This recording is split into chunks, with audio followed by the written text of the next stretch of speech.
प्रश्न 3825 को अभाज्य गुणनखंडों के गुणनफल के रूप में व्यक्त कीजिए। इस प्रश्न में हमें 3825 को अभाज्य गुणनखंडों के गुणनफल के रूप में व्यक्त करना है। ठीक है, तो हम यहाँ पर क्या करेंगे, इस प्रश्न को हल करने के लिए हल लिखेंगे और इस तरह से लाइन बना लेंगे।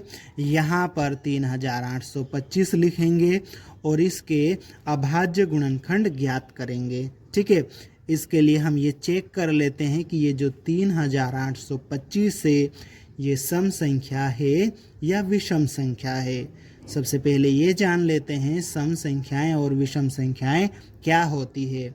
वे संख्याएं जिनका इकाई अंक 2, 4, 6, 8, 0 हो सम संख्याएं कहलाती है और वे संख्याएं जिनका इकाई अंक 1, 3, 5, 7, 9 हो विषम संख्याएं कहलाती है।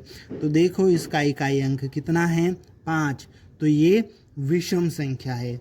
विषम संख्या है तो यहाँ पर हम 2 नहीं लिख सकते, ये 2 के पहाड़े में नहीं आएगा। तो हम आगे चेक करेंगे 3 के पहाड़े में आ रहा है या नहीं, 5 के पहाड़े में आ रहा है या नहीं, या 7 के पहाड़े में आ रहा है या नहीं, या इसके आगे जो भी अभाज्य संख्याएं हैं उनके पहाड़े में 3825 आएगा या नहीं, ये हम चेक करेंगे। ठीक है, तो देखो यहाँ पर ये जो 3825 है ना, ये 3 के पहाड़े में आ जाएगा। ठीक है, 3 से पूरी तरह से विभाजित हो जाएगा। तो यहाँ पर हम 3 लिख देंगे। 3 के पहाड़े में 3 कितनी बार में आएगा, 1 बार में। 3 के पहाड़े में 8 नहीं आता है, 3 के पहाड़े में क्या आएगा, 6 कितनी बार में, 2। तो 8 में से 6 गया, कितना बचा, 2। तो ये यहाँ पे आगे आ जाएगा।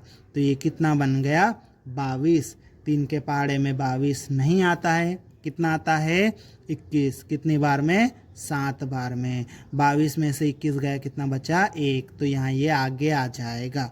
ठीक है, अब 3 के पहाड़े में 15 कितनी बार में आता है, 5 बार में। ठीक है, अब यहाँ पर ये फिर से विषम संख्या है। ठीक है, तो ये किसके पहाड़े में आएगा ये हम चेक करेंगे। तो ये भी 3 के पहाड़े में आता है, तो हम यहाँ पर लिखेंगे 3। ठीक है, 3 के पहाड़े में 1 नहीं आता है, 1 छोटी संख्या है, तो हम क्या करेंगे, 1 और 2 दोनों को साथ देखेंगे तो ये 12 हो जाएगा। ठीक है, 3 के पहाड़े में 12 आता है, कितनी बार में, 4 बार में 12 आ जाएगा। ठीक है, अब आगे देखते हैं। 3 के पहाड़े में 7 नहीं आता है, कितना आता है, 6 कितनी बार में, 2 बार में 6 आ जाएगा। 7 में से 6 गया तो कितना बचा, 1, यहाँ जाएगा 1। अब ये 15 बन गया। 3 के पहाड़े में 15 कितनी बार में आता है, 5 बार में। ठीक है, अब ये फिर से इकाई अंक 5 है तो विषम संख्या है। अब देखो ये किसके पहाड़े में आएगा, ये हम यहाँ पर चेक करेंगे। तो ये जो 425 है ना, ये 3 के पहाड़े में तो नहीं आएगा, किसके पहाड़े में आएगा, 5 के पहाड़े में। तो यहाँ हम लिख देंगे 5। ठीक है, 5 के पहाड़े में 4 नहीं आता है, 4 छोटा है 5 से, तो इन दोनों को साथ देखेंगे तो ये 42 हो जाएगा।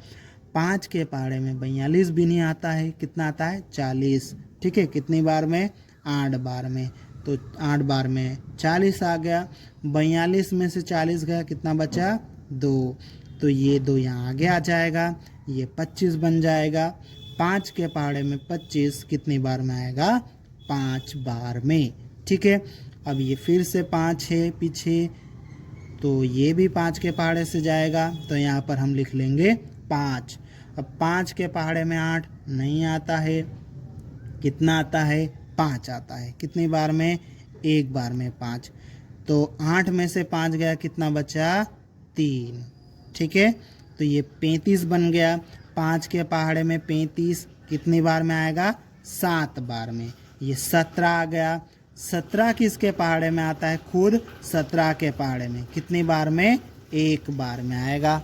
इस तरह से हमने 3825 के अभाज्य गुणनखंड निकाल लिए। अब हम क्या करेंगे, यहाँ पर लिखेंगे 3825 बराबर का चिन्ह लगाएंगे और ये जो अभाज्य गुणनखंड है ना, इनको हम यहाँ पर लिख लेंगे।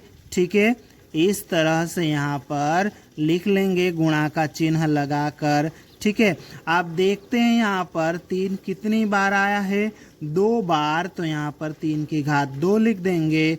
गुणित 5 कितनी बार आया है, 2 बार, तो 5 की घात 2 लिख देंगे। गुणित 17 कितनी बार आया है, 1 बार, तो 17 की घात 1 लिख देंगे। इस तरह से 3825 के अभाज्य गुणनखंड 3 की घात 2 गुणित 5 की घात 2 गुणित 17 की घात 1 होगा और यही हमारा उत्तर है।